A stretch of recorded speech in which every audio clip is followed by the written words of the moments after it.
Hello friends, welcome to my channel heaven of spices ಮಸಾಲೆಗಳ ಸ್ಮಾರಕ. ಇವತ್ತು ನಾಗಪಂಚಮಿ ವಿಶೇಷ ಆಗಿರುವಂಥ ಉಂಡೆಗಳನ್ನ ಮಾಡೋಣ. ಇದರಲ್ಲಿ ನಾನು ಏನು ಹರಳನ್ನ ಉಪಯೋಗಿಸಿದ್ದೀನಿ, ಆ ಹರಳನ್ನ ಯಾವ ರೀತಿ ಮಾಡೋದು ಅಂತ ಇನ್ನೊಂದು ವಿಡಿಯೋದಲ್ಲಿ ತೋರಿಸ್ತೀನಿ. ವಿಡಿಯೋ ತುಂಬಾ ಲೆಂತಿ ಆಗುತ್ತೆ ಅನ್ನೋದ್ರಿಂದ ನಾನು ಇದರಲ್ಲಿ ಡೈರೆಕ್ಟ್ ಹರಳುಗಳನ್ನ ತೋರಿಸಿದ್ದೀನಿ. ಶೇಂಗಾ ಹುರ್ಕೊಳ್ಳೋಣ, ಅದೇ ರೀತಿ ಎಳ್ಳು ಕೂಡ ಹುರ್ಕೊಳ್ಳೋಣ. ನೋಡಿ, ಸಿಪ್ಪೆ ತೆಗೆದು ಇಟ್ಕೊಳ್ಳೋಣ. ನೋಡಿ, ರೆಡಿ ಮಾಡ್ಕೊಂಡಿರೋಂಥ ಹರಳು, ಒಂದು ಬಟ್ಲಷ್ಟು ಕೊಬ್ಬರಿ ತುರ್ದಿಟ್ಕೊಂಡಿದ್ದೀನಿ, ಒಣ ಕೊಬ್ಬರಿ, ಕಸಕಸಿ, ಸ್ವಲ್ಪ ಏಲಕ್ಕಿ ಬೇಕು, ಹಾಗೆ ಸ್ವಲ್ಪ ಜಾಜಿಕಾಯಿ ಹಾಕೊಂಡಿದ್ದೀನಿ. ಇದು ಆಪ್ಷನಲ್, ಬೇಕಿದ್ರೆ ಹಾಕೊಳ್ಳಿ, ಬೇಡ ಅಂದ್ರೆ ಸ್ಕಿಪ್ ಮಾಡ್ಬೋದು. ಇದು ಒಣಶುಂಠಿ ಪುಡಿ. ಒಣಶುಂಠಿ ಇದ್ರೆ ನೀವು ಅದನ್ನೇ ಉಪಯೋಗಿಸ್ಬೋದು, ಇಲ್ಲಾಂದ್ರೆ ಈ ರೀತಿ ಪೌಡ್ರ್ ಕೂಡ ಉಪಯೋಗಿಸ್ಬೋದು. ಏಲಕ್ಕಿ, ಜಾಜಿಕಾಯಿ ಮತ್ತೆ ಕಸಕಸಿನ ರುಬ್ಕೊಂಡು ಪೌಡ್ರ್ ಮಾಡ್ಕೊಳ್ಳೋಣ ಡ್ರೈ ಆಗಿ. ನಾನು ಹೇಳಿದ್ನಲ್ಲ, ಇದು ಆಪ್ಷನಲ್, ಬೇಕು ಅಂದ್ರೆ ಹಾಕೊಳ್ಳಿ, ಬೇಡ ಅಂದ್ರೆ ಸ್ಕಿಪ್ ಮಾಡ್ಬೋದು. ಇದು ಎಳ್ಳನ್ನ ಹುರ್ಕೊಂಡಿದ್ವಿ, ಅದನ್ನು ಕೂಡ ಸ್ವಲ್ಪ ತರಿತರಿಯಾಗಿ ರುಬ್ಕೊಳ್ಳೋಣ. ಅದೇ ರೀತಿ ಶೇಂಗಾನು ಕೂಡ ನೀವು ಸ್ವಲ್ಪ ತರಿತರಿಯಾಗಿ ಗ್ರೈಂಡ್ ಮಾಡ್ಕೊಳ್ಳೋಣ. ನೀವು ಬೇಕು ಅಂದ್ರೆ ತುಂಬಾ ಫೈನ್ ಆಗಿ ಪೌಡರ್ ಮಾಡ್ಕೊಳ್ಬೋದು, ಅಥವಾ ತರಿತರಿ ಆಗಾದ್ರೂ ಬಿಟ್ಕೊಳ್ಬೋದು. ಹಾಗೆ ಕಡ್ಲಿ ಕೂಡ ನಾವು ಪೌಡರ್ ಮಾಡ್ಕೊಳ್ಳೋಣ. ಇದು ಫೈನ್ ಪೌಡರ್ ಆಗಿರ್ಬೇಕು ಕಡ್ಲಿದು. ಸ್ವಲ್ಪ ಕಾಳೇನಾದ್ರು ಉಳಿದಿದ್ರೆ ಅದನ್ನ ಜಡಿಡ್ದು ತೆಕ್ಕೊಂಡು ನೀವು ರೆಡಿ ಮಾಡ್ಕೊಳ್ಬೋದು. ಏನು ಹರಳನ್ನ ಹುರ್ಕೊಂಡಿದ್ವಿ ಅದನ್ನು ಕೂಡ ನಾವಿಲ್ಲಿ ಪೌಡರ್ ಮಾಡ್ಕೊಳ್ಳೋಣ. ನಾನಿಲ್ಲಿ ಒಂದು 3/4 kg ಲೆಕ್ಕಕ್ಕೆ ಉಂಡೆಗಳನ್ನ ಮಾಡ್ತಾ ಇದ್ದೀನಿ, ಹಾಗಾಗಿ 3/4 kg ಅಷ್ಟೇ ಬೆಲ್ಲ ತಗೊಂಡಿದ್ದೀನಿ. ನಾನಿಲ್ಲಿ ಬೆಲ್ಲನ ತುರ್ಕೊಂಡಿದ್ದೀನಿ, ನೀವು ಕುಟ್ಕೊಂಡು ಕೂಡ ಹಾಕೊಳ್ಬೋದು, ಬಟ್ ತುರ್ಕೊಂಡ್ರೆ ಬೆಲ್ಲ ಬಹಳ ಬೇಗ ಕರಗುತ್ತೆ ಅನ್ನೋದ್ ರೀಸನ್ ಇಂದ ತುರ್ಕೊಂಡಿದ್ದೀನಿ. ಇದಕ್ಕೆ ಒಂದು 2 ಸ್ಪೂನ್ ಅಷ್ಟು ತುಪ್ಪ ಹಾಕೊಳ್ಳೋಣ. ಅಕಸ್ಮಾತ್ ತುಪ್ಪ ಇಲ್ಲ ಅಂದ್ರೆ ನೀವು ಒಂದ್ 2 ಚಮಚದಷ್ಟು ನೀರು ಕೂಡ ಹಾಕೊಳ್ಬೋದು. ಇನ್ ಕೇಸ್ ನಿಮಗೆ ಬೆಲ್ಲ ಬೇಗ ಕರಗ್ತಾ ಇಲ್ಲ ಅಂತ ಅನಿಸ್ದಾಗೂ ಕೂಡ ನೀವು 1 ಅಥವಾ 2 ಟೇಬಲ್ ಸ್ಪೂನ್ ಅಷ್ಟು ನೀರು ಹಾಕೊಂಡು ಈ ಬೆಲ್ಲನ ಕರಗಿಸ್ಕೊಳ್ಬೋದು. ಸೊ ತುರ್ಕೊಂಡು ಹಾಕೊಂಡ್ರೆ ಮತ್ತೆ ನಿಮ್ಗೆ ಎಕ್ಸ್ಟ್ರಾ ನೀರ್ ಹಾಕೋ ಅವಶ್ಯಕತೆ ಇಲ್ಲ, ಇಷ್ಟಕ್ಕೇನೆ ಸರಿ ಆಗುತ್ತೆ. ಹೀಗೆ ಬೆಲ್ಲನ ಕರ್ಗೋದಕ್ ಬಿಡೋಣ. ತುಂಬಾ ಬೇಗ ಇದು ಒಂದೆಳೆ ಪಾಕ ಬರುತ್ತೆ, ತುಂಬಾ ಗಟ್ಟಿ ಪಾಕ ಮಾಡೋದು ಬೇಡ, ಜಸ್ಟ್ ಒಂದೆಳೆ ಪಾಕ ಬಂದ್ರೆ ಸಾಕು. ನೋಡಿ, ಕರಗ್ತಾ ಇದೆ ಬೆಲ್ಲ. ಉಂಡೆಗಳನ್ನ ತುಂಬಾ ವೆರೈಟಿಯಲ್ಲಿ ಉಂಡೆಗಳನ್ನ ಮಾಡಬಹುದು. ನಾನಿಲ್ಲಿ ಕೇವಲ 4 ತರದ ಉಂಡೆ ಮಾಡಿ ತೋರಿಸ್ತಾ ಇದ್ದೀನಿ. ಬೇಸಿಕ್ ಆಗಿ ರೆಗ್ಯುಲರ್ ಆಗಿ ಏನ್ ಮಾಡ್ತಾರೆ 4 ತರದ ಉಂಡೆ, ಅದನ್ನ ಮಾಡಿ ತೋರಿಸ್ತಾ ಇದ್ದೀನಿ. ನೋಡಿ, ಈ ರೀತಿ ಒಂದೆಳೆ ಪಾಕ ಬಂದ್ರೆ ಸಾಕು. ಈ ಸ್ಟವ್ನ ಆಫ್ ಮಾಡ್ಕೊಳ್ಳೋಣ. ಅವಾಗ್ಲೇ ನಾವೇನು ಹರಳ್ದು ಪೌಡರ್ ಮಾಡ್ಕೊಂಡಿದ್ವಿ ಅದನ್ನ ಹಾಕೊಳ್ತಾ ಇದ್ದೀನಿ. ಇದಕ್ಕೆ 1 ಚಮಚದಷ್ಟು ಹುರ್ಕಡ್ಲೆ ಹಿಟ್ಟು ಹಾಕೊಳ್ತಿದ್ದೀನಿ. ಹಾಗೆ ಏನು ಏಲಕ್ಕಿ, ಕಸಕಸಿ ಇದು ಪೌಡರ್ ಮಾಡ್ಕೊಂಡಿದ್ವಿ ಅದು, ಹಾಗೆ ಒಂದೇ ಒಂದು ಅರ್ಧ ಚಮಚದಷ್ಟು ಎಳ್ಳು ಪುಡಿ ಹಾಕೊಳ್ಳೋಣ. ಹಾಗೆ ಸ್ವಲ್ಪ ಒಣ ಕೊಬ್ಬರಿ ತುರಿ ಹಾಕೊಳ್ಳೋಣ. ಇದಿಷ್ಟಕ್ಕೂ ನಾವು ಇದಕ್ಕೆ ಒಂದು 2-3 ಸ್ಪೂನ್ ಅಷ್ಟು ಬೆಲ್ಲದ್ದು ಪಾಕ ಹಾಕೊಳ್ಳೋಣ. ಏನ್ ರೆಡಿ ಮಾಡ್ಕೊಂಡಿದ್ವಿ ಅದು. ಇದು ಸ್ವಲ್ಪ ಪ್ರಮಾಣದಲ್ಲಿ ಇರೋದ್ರಿಂದ ಒಂದು 2-3 ಸ್ಪೂನ್ ಅಷ್ಟು ಹಾಕೊಂಡ್ರೆ ಸಾಕಾಗುತ್ತೆ. ನೀವು ತುಂಬಾ ಜಾಸ್ತಿ ಪ್ರಮಾಣದಲ್ಲಿ ಮಾಡ್ತಿದ್ದೀರಾ ಅಂದಾಗ ನೀವು ಉಂಡೆ ಕಟ್ಟೋ ಲೆಕ್ಕಕ್ಕೆ ಎಷ್ಟು ಬೇಕಾಗುತ್ತೆ ನೋಡ್ಕೊಂಡು ಅಷ್ಟನ್ನ ಹಾಕೊಂಡು ನೀವು ರೆಡಿ ಮಾಡ್ಕೊಳ್ಬೋದು. ಈ ಹರಳಿನ ಉಂಡೆ ಜಾಸ್ತಿ ಯಾರು ನಮ್ಮ ಮನೆಯಲ್ಲಿ ತಿನ್ನಲ್ಲ ಅನ್ನೋ ಕಾರಣಕ್ಕೆ ಸ್ವಲ್ಪ ಮಾಡಿರೋದು. ಹಾಗಾಗಿ ನಾನಿಲ್ಲಿ ಜಸ್ಟ್ ಒಂದು 2-3 ಸ್ಪೂನ್ ಅಷ್ಟು ಹಾಕೊಂಡಿದ್ದೀನಿ. ನಿಮ್ಗೇನಾದ್ರೂ ಜಾಸ್ತಿ ಪ್ರಮಾಣದಲ್ಲಿ ಮಾಡಿದ್ರೆ ಜಾಸ್ತಿ ಬೇಕಾಗುತ್ತೆ. ಈಸಿಯಾಗಿ ಉಂಡೆ ಮಾಡ್ಬೋದು, ಏನ್ ಕಷ್ಟ ಆಗಲ್ಲ. ಇನ್ ಕೇಸ್ ನಿಮ್ಗೆ ಏನಾದ್ರು ತುಂಬಾ ಡ್ರೈ ಅನಿಸ್ತಾ ಇದೆ ಅಂದ್ರೆ ಇನ್ನೊಂಚೂರು ಪಾಕ ಹಾಕೊಂಡು ನೀವು ಸೆಟ್ ಮಾಡ್ಕೊಳ್ಬೋದು.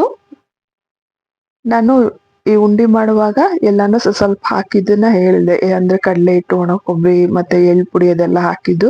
ಕೆಲವೊಬ್ರು ಏನೂ ಹಾಕಲ್ಲ, ಬರೀ ಹಂಗೆ ಮಾಡ್ತಾರೆ. ಬಟ್ ನಮ್ಮ ಮನೆಯಲ್ಲಿ ಉಂಡೆ ಮಾಡುವಾಗ ಸ್ವಲ್ಪ ಸ್ವಲ್ಪ ಕಡಲೆ ಹಿಟ್ಟು, ಹಾಗೆ ಸ್ವಲ್ಪ ಎಳ್ಳು ಪುಡಿ, ಸ್ವಲ್ಪ ಕೊಬ್ಬರಿ, ಈ ತರದೆಲ್ಲ ಶೇಂಗಾ ಪುಡಿ ಇದನ್ನೆಲ್ಲ ಸೇರಿಸಿ ಉಂಡೆ ಮಾಡ್ತಾರೆ. ಬಾಳ ಅಲ್ಲ, ಜಸ್ಟ್ ಒಂದು ಅರ್ಧ ಸ್ಪೂನ್, 1 ಸ್ಪೂನ್ ಅಷ್ಟೇ. ನೋಡಿ, ನಮ್ದು ಹರಳಿನ ಉಂಡೆ ರೆಡಿ ಆಯ್ತು. ಸೊ ಪೂಜೆಗೆ ನಾವು ನೈವೇದ್ಯಕ್ಕೆ ಅಂತ ಏನ್ ಮಾಡ್ತೀವಿ ಅದನ್ನ ಈ ರೀತಿ ಓವಲ್ ಶೇಪ್ ಅಲ್ಲಿ ಮಾಡ್ತೀವಿ.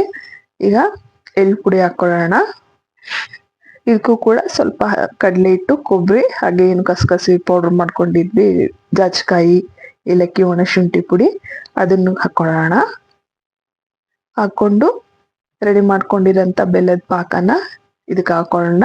ಇನ್ ಕೇಸ್ ಏನಾದ್ರು ನೀವು ತುಂಬಾ ಜಾಸ್ತಿ ಪ್ರಮಾಣದಲ್ಲಿ ಮಾಡ್ತಾ ಇದ್ದೀರಾ, ಬೆಲ್ಲ ತುಂಬಾ ಬೇಗ ಪಾಕ ಮತ್ತೆ ಗಟ್ಟಿ ಆಗ್ತಾ ಇದೆ ಅಂತ ನಿಮ್ಗೆ ಅನ್ಸಿದ್ರೆ ನೀವು ಮತ್ತೆ 1-2 ಸೆಕೆಂಡ್ ಒಲೆ ಮೇಲೆ ಪಾಕ ಇಟ್ರೆ 1-2 ಸೆಕೆಂಡಿಗೆ ಮತ್ತೆ ಅದು ಬೆಲ್ಲ ಕರಗುತ್ತೆ. ನೆಕ್ಸ್ಟ್ ನೀವು ಮತ್ತೆ ಯೂಸ್ ಮಾಡ್ಬೋದು. ನೋಡಿ, ಚೆನ್ನಾಗಿ ಮಿಕ್ಸ್ ಮಾಡ್ಕೊಳ್ಳೋಣ. ಮಿಕ್ಸ್ ಮಾಡ್ಕೊಂಡ ನಂತರ ನೀವು ಈಸಿಯಾಗಿ ಉಂಡೆಗಳನ್ನ ಮಾಡ್ಕೊಳ್ಬೋದು.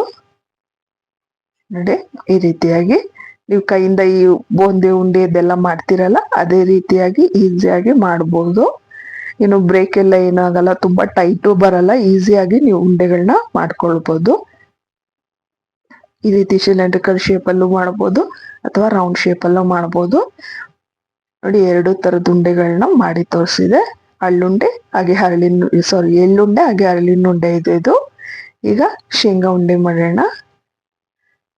ಈಗ ಶೇಂಗಾ ಉಂಡೆಗೆ ಹಾಗೇನ್ ಮತ್ತೆ ಸ್ವಲ್ಪ ಕಡಲೆ ಹಿಟ್ಟು ಹಾಗೆ ಒಣ ಕೊಬ್ಬರಿ ತುರಿ, ಕಸಕಸಿದು ಪೌಡ್ರು ಹಾಕೊಂಡು ರೆಡಿ ಮಾಡ್ಕೊಂಡಿರೋಂಥ ಬೆಲ್ಲ ಹಾಕೊಳ್ಳೋಣ.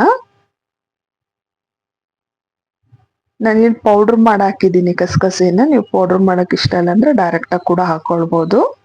ನಾನು ಹೇಳಿದ್ನಲ್ಲ, ಇದು ಕಸಕಸಿ, ಜಾಜಿಕಾಯಿ, ಒಣಶುಂಠಿ ಏನು ಹಾಕಿದೀವಿ, ಏಲಕ್ಕಿ, ಅದು ಆಪ್ಷನಲ್. ನಿಮಗೆ ಬೇಕಿದ್ರೆ ಹಾಕೊಳ್ಳಿ, ಬೇಡ ಅಂದ್ರೆ ನೀವು ಬಿಟ್ಟು ಬರೀ ಬೆಲ್ಲದ ಬೆಲ್ಲದ ಪಾಕ ಹಾಕೊಂಡು ನೀವು ರೆಡಿ ಮಾಡ್ಕೊಳ್ಬೋದು.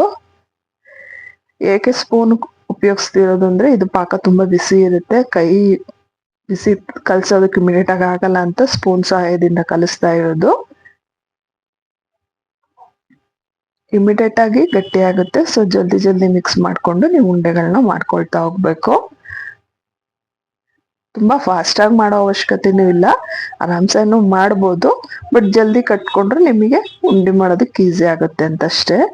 ನೋಡಿ ಇವಾಗ ಶೇಂಗಾ ಉಂಡೆಗಳು ರೆಡಿ ಆಗ್ತಾ ಇದೆ. ಈಗ ಅದೇ ರೀತಿಯಾಗಿ ಹುರ್ಕಡ್ಲಿ ಹಿಟ್ಟಿಂದು ಉಂಡೆಗಳನ್ನ ಮಾಡ್ಕೊಳ್ಳೋಣ. ಈ ಉಂಡೆಗಳನ್ನ ಏನಕ್ಕೆ ಮಾಡ್ತಾರೆ ಅಂದ್ರೆ, ಈ ವಾತಾವರಣದಲ್ಲಿ ಏನು ಚೇಂಜಸ್ ಆಗುತ್ತೆ. ಈಗ ಮಳೆಗಾಲ, ಇಷ್ಟು ದಿನ ಬೇಸಿಗೆಗಾಲ ಇತ್ತು, ಬೇಸಿಗೆಗಾಲದಿಂದ ಮಳೆಗಾಲ ಶುರು ಆಗಿದೆ. ನೆಕ್ಸ್ಟ್ ಬರೋವಂಥದ್ದು ದೀಪಾವಳಿ ಬರುತ್ತೆ. ಅಂದ್ರೆ ಈ ಅಕ್ಟೋಬರ್ ಇಂದ ನವೆಂಬರ್ ಟೈಮಲ್ಲಿ ಏನ್ ಬರುತ್ತೆ, ಈ ಟೈಮಲ್ಲಿ ಈ ಮೂಡ್ಗಾಳಿ ಅಂತ ಏನ್ ಹೇಳ್ತಾರೆ ಶುರುವಾಗುತ್ತೆ. ಅವಾಗ ದೇಹ ತುಂಬಾ ಡ್ರೈ ಆಗುತ್ತೆ. ವಾತಾವರಣದಲ್ಲಿ ಶುಷ್ಕತೆ ಜಾಸ್ತಿ ಇರೋದ್ರಿಂದ ಎಣ್ಣೆ ಅಂಶ ಬೇಕಾಗಿರುತ್ತೆ ದೇಹಕ್ಕೆ. ಹಾಗಾಗಿ ಈ ಎಳ್ಳು, ಶೇಂಗಾ ಇದರಲ್ಲೆಲ್ಲ ಎಣ್ಣೆ ಅಂಶ ಇರುತ್ತೆ. ಹಾಗೆ ಕ್ಯಾಲ್ಸಿಯಂ, ಪ್ರೋಟೀನ್ ಪ್ರಮಾಣ ಜಾಸ್ತಿ ಇರುತ್ತೆ.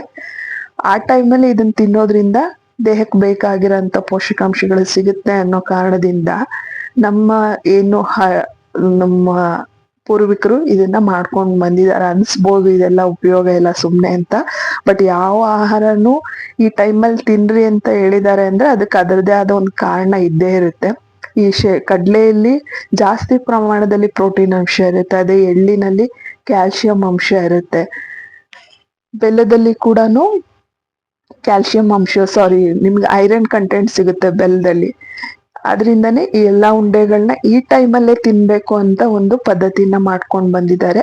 ಖಂಡಿತ ಈ ಉಂಡೆಗಳನ್ನ ಮಾಡ್ಕೊಂಡು ತಿಂದು ಹಬ್ಬನ ಆಚರಿಸಿ, ಜೊತೆಗೆ ಆರೋಗ್ಯನ ಕಾಪಾಡ್ಕೊಳ್ಳಿ. ಹಾಗೆ ಇನ್ಯಾವ ತರ ಉಂಡೆಗಳನ್ನ ನೀವು ಕಲಿಬೇಕು ಅಂತ ಇಷ್ಟಪಡ್ತೀರಾ ಅದನ್ನ ತಿಳಿಸಿ, ಖಂಡಿತ ಮಾಡಿ ತೋರಿಸ್ತೀನಿ. ಹಾಗೆ ನನ್ನ ವಿಡಿಯೋನ ಲೈಕ್ ಮಾಡೋದನ್ನ, ಸಬ್ಸ್ಕ್ರೈಬ್ ಮಾಡೋದನ್ನ, ಶೇರ್ ಮಾಡೋದನ್ನ ಮರಿಬೇಡಿ. ಹಾಗೆ ವಿಡಿಯೋ ನೋಡಿದ್ದಕ್ಕೆ ಧನ್ಯವಾದಗಳು.